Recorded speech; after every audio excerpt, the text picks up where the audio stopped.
नमस्कार दोस्तों, आज के वीडियो में हम देखेंगे कि गूगल फाइनेंस का डेटा यूज़ करके गूगल शीट में आरएसआई की वैल्यू कैसे कैलकुलेट करते हैं। इसके लिए यह जो मैं फाइल बनाई है वह आपको अपने गूगल ड्राइव में कॉपी करके लेना पड़ेगा। उसके बाद आप जो चाहे आप उसमें एनएससी सिंबल तथा आरएसआई वैल्यू भी डाल सकते हो। आरएसआई वैल्यू यहाँ पर मैंने 14 जो A1 में लिखी है। यदि आप उसके लिए 14 के बजाय आप 9 यूज करना चाहते हो, 11 जो भी आपका मनचाहा आरएसआई वैल्यू है वो वहाँ पर आपको चेंज कर सकते हो। और उसी तरह से आपको एवरेज वैल्यू भी चेंज करना पड़ेगा, वो भी ध्यान में रखिए। और यह कैलकुलेशन हमने क्लोज वैल्यू पे, क्लोज प्राइस पे किया है। वह भी आप उसके लिए आप हाई प्राइस या लो प्राइस में भी कर सकते हो। तो फिलहाल हम जानते हैं कि क्लोज प्राइस से हम आरएसआई वैल्यू कैसे फाइंड आउट कर सकते हैं, और साथ ही साथ इसमें हम जानेंगे कि वी लुकअप से, जैसे यहाँ पर रेडीमेड आपको एसबीआई की आरएसआई वैल्यू मिली है, अगर एसबीआई के लिए जो मैंने फॉर्मूला बनाया है वही मैं यदि आगे भी कॉपी करता हूं तो आगे जो भी स्टॉक्स आप लिखे हुए हैं उसके लिए भी वैल्यू अपने आप उसमें आ जाएगी, यानी आपका मैन्युअल वर्क ये कम हो जाएगा। इसके लिए वह भी आप पूरी तरह से ध्यान से देखिए। और जब आरएसआई वैल्यू आप हाई या लो से आप कैलकुलेट करना जानोगे, तब उसके लिए जो आरएसआई डाइवर्जेंस पे जो काम करते हैं उनके लिए वो बहुत फायदेमंद होगा, क्योंकि नॉर्मली आपको वैल्यूज जो दिखाई जाती है वो क्लोज प्राइस पे होती है, और क्लोज जो हम चार्ट में देखते हैं वैल्यूज, या जो चार्ट में हम जो ट्रेंड फाइंड आउट करते हैं या जो ट्रेंड लाइन हम बनाते हैं, तब वहां पर हम हाई प्राइस कनेक्ट करते हैं। लेकिन आरएसआई की जो वैल्यू होती है वो क्लोज प्राइस में होने की वजह से आपको दिक्कत आ सकती है, आपको रिजल्ट्स गलत मिल सकते हैं। तो यदि आप हाई प्राइस कनेक्ट करेंगे और आरएसआई भी हाई प्राइस पे आप लेंगे तो डाइवर्जन पे भी आपको उसका अच्छा फायदा मिलेगा। तो अभी जानते हैं हम कि यह हम कैसे कर सकते हैं। अभी यहाँ पर मैंने आरएसआई करके एक फाइल बनाई है, जहां पर एसबीआई, यहाँ पर देखिए वी लुकअप का फॉर्मूला लगाने की वजह से लिस्ट में जो लिस्ट करके जो यहाँ पर जो शीट है उसमें जो भी स्टॉक्स लिखे हुए होंगे वह अपने आप यहाँ पर आ जाएंगे। इसके लिए आपको यह 7 स्टेप्स को फॉलो करना है।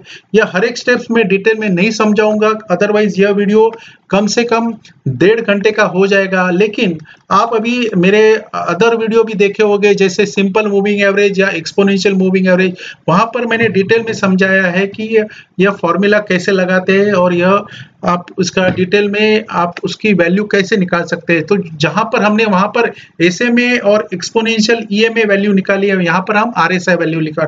यहाँ पे बहुत आसान है, जैसे हमने फॉर्मूला से यहाँ पर B1 में जो स्टेप नंबर यहाँ पर है वो B1 में आपको उसकी वैल्यू लिखनी है। अगर आप B1 में वैल्यू लिखेंगे तो उसमें जो भी वैल्यू होगा तो उसमें आपको उसके कैलकुलेशन में के लिए आपको यहाँ पर ये देखिए नया फॉर्मूला है। यहाँ पर आप देखेंगे तो इसमें डेट और क्लोज प्राइस, मतलब अननेसेसरी हम लोग ओपन, हाई, लो, क्लोज, वॉल्यूम सब ले लेते हैं। लेकिन यदि हमें क्लोज प्राइस पे अगर यह फॉर्मूला यूज करना है तो क्लोज प्राइस के लिए सिर्फ डेट और क्लोज प्राइस लेने के लिए यह फॉर्मूला यूज किया है, तो हमारा डेटा भी बहुत सेव हो जाता है, स्पेस भी सेव हो जाती है।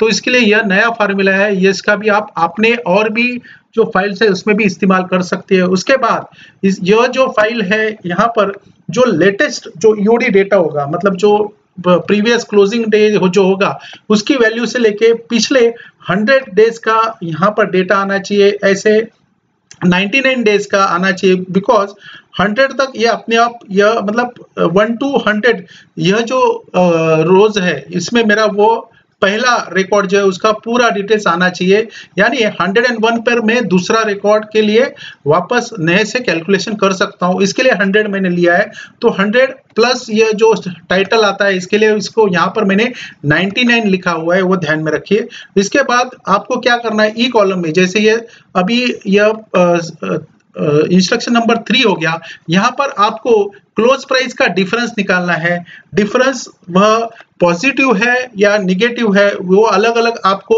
अलग अलग कैलकुलेट करना है। फिर उसकी आपको एवरेज निकालनी है, और एवरेज निकालने के बाद इसका यह जो फॉर्मूला है यह आप करेंगे तो आपको आरएसआई वैल्यू यहाँ पर मिलेगी। उसके लिए जो भी फॉर्मूला है यहाँ पर लिखा हुआ है तो यह आप करेंगे तो आपको आरएसआई वैल्यू यहाँ पर मिल जाएगी। और यह जो वैल्यू है वह अपने आप VLOOKUP का इस्तेमाल करने की वजह से यह लिस्ट में अपने आप यहाँ पर दिखाई देगी। जैसे यहाँ पर देखिए, अभी यहाँ पर मैं चेंज करता हूँ, स्टेट बैंक ऑफ इंडिया के बजाय यहाँ पर मैं डाल देता हूँ मान लीजिए एक्सिस बैंक, तो यह वैल्यू भी चेंज हो जाएगी अपने आप, करीब करीब वो सेम वैल्यू आ रही है। हम दूसरा, क्योंकि ये सब बैंकिंग के स्टॉक्स है, अभी यहाँ पर मैं फार्मा का स्टॉक्स लेता हूँ, तो यहाँ पर बायोकॉन ले लेता हूँ। ये बायोकॉन की वैल्यू आ गई, और ये आपको क्रॉस चेक भी कर सकते हैं। और भी जो साइट्स है जहां पर RSI वैल्यू आपको डिजिटल फॉर्म में दिखाई दे जाती है, या चार्ट है जो फ्री सॉफ्टवेयर चार्टिंग सॉफ्टवेयर है, उस पर भी आप चेक कर सकते हो। अभी आपको इस वीडियो में यह जानना बहुत जरूरी है कि यहाँ पर मैंने तो एक ही स्टॉक्स के सिंबल का मैंने कैलकुलेट किया है, तो यदि मुझे इससे ज्यादा यानी 5 का करना है तो क्या करना है, तो बहुत सिंपल है, ये ध्यान में रखिए। आपको A1 से लेके यहाँ पर K100 तक, K100 जहां पर मेरा आखिरी रिकॉर्ड है, वह पूरा आपको कॉपी करना है और वापस A101 पर मैं उसको कॉपी करके यहाँ पर पेस्ट कर रहा हूं। तो यह देखो वो बायोकॉन का ही आ गया, क्योंकि यहाँ पर मैंने 1 पर जो लिस्ट में उसके आगे जो स्टॉक्स लिखा रहेगा वह आएगा। तो यहाँ पर मैं अभी फॉर्मूला 1 के बजाय मैं चेंज करता हूँ कि जो A1 में लिखा है उसमें एक जुड़ जाए, ऐड हो जाए, तो यहाँ अपने आप 2 हो गया।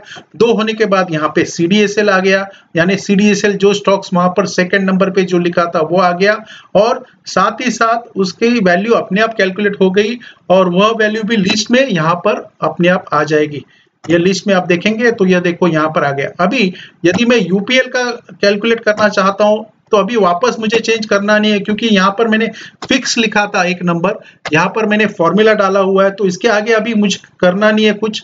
सिर्फ 101 से लेके 200 तक जो भी है फॉर्मूला के साथ डेटा है वो कॉपी करके 201 में मैं कॉपी करूंगा, तो यहाँ पे 3 आ गया, UPL आ गया, और 37.93 यह RSI वैल्यू भी आ गई।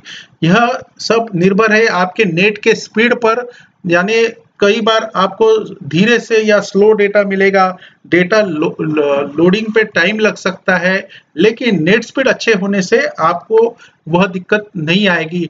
और यह एक तो है कि हमें, यह हम EOD बेस में करते हैं तो मार्केट क्लोज होने के बाद आपके पास बहुत समय होता है, तो यह आप कर सकते हो। अभी इसी के साथ साथ आप इसमें RDX इंडिकेटर पर मेरा जो एक वीडियो है वह भी आप देखिए, क्योंकि उसमें मैंने RSI as well as ADX ये दोनों इंडिकेटर पर एक जिग्नेश शाह जी ने जो मेथड सजेस्ट की है उस पर मैंने फाइल बनाई है, लेकिन यह फाइल का फॉर्मूला नहीं है, यहाँ पर सिर्फ रिजल्ट आपको दिखाई देगा। यदि आप अपने खुद की RDX इंडिकेटर या अपना खुद का भी कोई मेथड होगा उस पर अगर काम करना चाहते हो तो इसी तरह से RSI की कैलकुलेशन आपको करनी होगी, तभी आपको इस पर अपने आप इसमें डेटा मिल सकता है। ADX पर अगर आप लिखेंगे कि ADX के लिए भी आप फाइल बनाओ, तो मैं ADX के लिए भी फाइल बनाऊं, आप बना सकता हूं, तो उसके लिए आप कमेंट बॉक्स में लिखिए। आपको कुछ दिक्कत आ रही है इसमें तो वह भी आप कमेंट बॉक्स में लिखिए, आपको यह फाइल कैसे लगी वह भी लिखिए, और मेरा ये चैनल सब्सक्राइब करिए और बेल आइकॉन हिट करिए, तथा यह वीडियो आप अपने दोस्तों के साथ शेयर करें, इस पर कॉमेंट करें, लाइक करें, और इसका इस्तेमाल आप स्टडी पर्पस पे करें। और यदि आप डाइवर्जन पे आपकी कुछ मेथड है तो डिटेल में लिखिए, सिर्फ एक सेंटेंस में आप लिखेंगे तो मुझे समझ में नहीं आएगा। और सबसे ज्यादा ध्यान देने वाली बात है, अगर RSI या आप डेटा पे काम करते हो तो इसके लिए गूगल शीट्स आप लैपटॉप और डेस्कटॉप पर देख सकते हो। यदि सिर्फ आपको व्यू पर्पस से करना है तो आप मोबाइल पे भी कर सकते हो, और यदि उसमें कुछ दिक्कत आ रही है तो गूगल शीट करके एक ऐप है वह आपको डाउनलोड करके काम करना पड़ेगा। यहाँ पे एक ध्यान में रखिए कि RSI वैल्यू यदि आप यहाँ पर चेंज करेंगे तो इसके लिए आपको यहाँ पर जो एवरेज प्राइस है वह आपको चेंज करनी पड़ेगी। अभी एवरेज प्राइस कहाँ पे है वो ध्यान में रखिए, यहाँ पर यह जो है इस पर आपको देखिए यहाँ पर एवरेज आ गई है, यह एवरेज आपको, मैंने यदि 14 पे ले रहा हूं तो यह 14 रिकॉर्ड्स का लिया है। यदि आप 11 का करते हो तो 11 रिकॉर्ड्स कैलकुलेट करके वहां का एवरेज और उसके आगे यह फॉर्मूला आना चाहिए। यह थोड़ा आप सीख लीजिए। एक्सेल में अगर आपको कोई दिक्कत आ रही है तो मेरी जो प्लेलिस्ट है वह प्लेलिस्ट में आप एक्सेल के 4 पार्ट्स है, उसमें आप उस पे सीख सकते हो एक्सेल, और इसका अच्छा आप इस्तेमाल कर सकते हो। एक्सेल की भी यहाँ पर लिंक मैंने दी है। अभी यह फाइल आपको गूगल ड्राइव में कॉपी करनी है तो उसके लिए बहुत सिंपल सा कमांड है। आपको आपके जीमेल आईडी से लॉगिन करना है। फिर यह फाइल ओपन करने के बाद यह फाइल की लिंक भी आपको इस वीडियो के डिस्क्रिप्शन में मिल जाएगी। और यह फाइल जब आप ओपन करेंगे तो फाइल पर, यहाँ पर जो फाइल लिखा है वहां पर कॉपी करके, मे को कॉपी करके आप यह कॉपी करके अपने ड्राइव में ले सकते हैं और उसके बाद ही चेंज हो जाएगा। अभी यहाँ पर फिलहाल यह फाइल सिर्फ व्यू पर्पस के लिए आपके पास होगी, लेकिन चेंज करने के लिए आपको यह फाइल कॉपी करना पड़ेगी। यहाँ पर इस फाइल का एडिट एक्सेस दे दो, यह सब मत लिखिए। मैं पूरी की पूरी फाइल बना के आपको दे रहा हूँ, तो यह सिर्फ आपको कॉपी करके आपके सिस्टम में लेना है। और यह वीडियो एजुकेशनल पर्पस से बना रहा हूँ, तो इसके लिए आप यह वीडियो ज़्यादा से ज़्यादा लोगों तक शेयर करें, यानी कि डेटा स्टडी का आप इस्तेमाल कैसे कर सकते हो यह भी लोगों को समझाने पे मेरी सहायता कर सकते हो। धन्यवाद।